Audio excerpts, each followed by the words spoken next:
Papaalalahanan lang kita. Hindi kayabangan ang pagiging proud sa mga bagay na na-achieve nila. Hayaan mo silang i-enjoy yung mga bagay na gusto nilang i-enjoy. Let people enjoy things. Hindi yung makita mo lang na nag-post yung tao ng achievements nila na yayabangan ka na agad. Maliit man o malaki yan, walang masama sa pagiging masaya sa progress ng growth. Hayaan nyo silang enjoyin yung mga simpleng bagay na na-achieve nila. Hindi yung konting post lang nila sa story, sa My Day, sa Facebook ng mga achievements nila, pili mo agad, mayabang na sila. Ito, baka wala nagsasabi sa'yo na ito. Baka wala na sa kanila yung problema, baka nasa iyo na.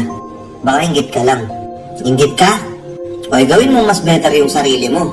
Kasi wala rin naman mangyayari sa buhay mo kung maiinggit ka lang ng maiinggit. Tapos hindi ka kikilos. Hindi masamang mainggit sa isang bagay. Pero kung ang response mo dun sa inggit na yon ay sisiraan mo yung tao, instead na ang response mo dapat sa inggit ay maging inspirasyon yun para mas gawing better yung sarili mo, putya may mali na sa'yo. Ito kasi problema sa atin eh. Ayaw natin na nalalamangan tayo. Mas inuuna pa natin pakialaman yung buhay ng ibang tao kaysa ayusin yung sarili natin. Ano nangyayari? Naiiwan tayo. Habang sila, wala silang pakialam sa buhay mo at nakapokus lang sila sa mga pangarap nila. Maliit man o malaki, tuloy-tuloy sila sa progress nila. Ikaw, busy kang pakialaman yung buhay nila.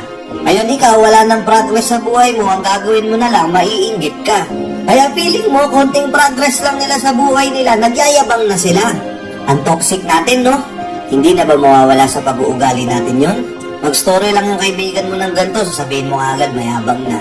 Nag-post lang ng ganito, kung ano-ano na kaagad sasabihin mo, uy, yan lang naman yung nagawa mo eh. Si ano nga, ganito eh, mas magaling sa'yo eh.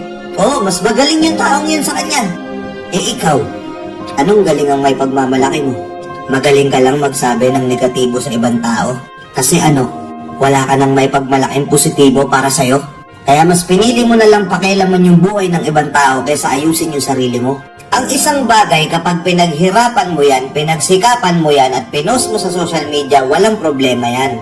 Hindi yun kayabangan. Nag-ipon ka, nakabili ka ng cellphone na pinapangarap mo, pinost mo sa social media, hindi yun kayabangan. Nagtipid ka sa sahod mo kasi gusto mo makatikim ng mamahaling kape, ipinost mo sa social media, hindi yun kayabangan. Butas-butas na lahat ng damit mo, wala ka nang maisuot na maayos, pumunta ka sa mall, bumili ka ng mamahaling damit. My Day mo, hindi yun kayabangan. My Day nga eh. Kasi yun yung bumuo ng araw nila. Doon sa simpleng progress na yun, naging masaya yung araw nila. Hindi para magyabang. Tapos ikaw, ang dating sa'yo, nayayabangan ka. Kasi ano, naiinggit ka. Naku, tanggalin mo sa ugali mo yan. Walang magandang maidudulot sa'yo yan. Mas magandang instead na mayabangan ka doon sa tao, ma-inspire ka na lang sa kanya.